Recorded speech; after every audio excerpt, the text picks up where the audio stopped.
Hi.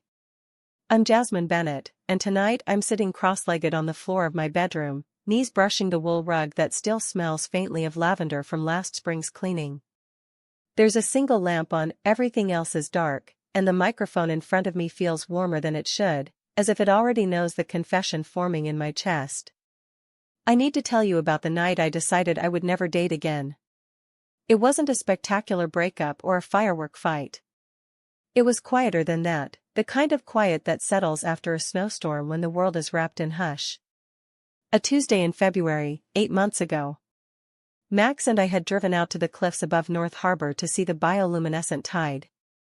The sky was bruise purple, the water flashing electric blue under every crash of foam. Everyone around us gasped, phones aloft. I remember thinking, this is the sort of beauty you whisper to, not photograph. But Max was live streaming, narrating our romantic adventure to followers who sent neon hearts that floated across his screen. I stood beside him, cheeks burning, holding 2 paper cups of cocoa that grew cold in my hands. He never looked at the water, or at me. Just at the numbers climbing in the corner of his phone. A wave sprayed us, startling him, the stream jittered, connection dropping. Furious, he turned to me as if I were the glitch. "Why didn't you warn me?" he snapped, 5 words, quiet, but they sliced through the night louder than any shout. The cup slipped, cocoa soaked into the black sand like spilt ink. In that moment I realized I was dating reflections, not people, polished versions curated for timelines and swipes. I thought back to every time someone asked for a second selfie before dessert arrived, every half-listened story because a notification buzzed. My heart felt like a private garden forced open for public tours. So I left.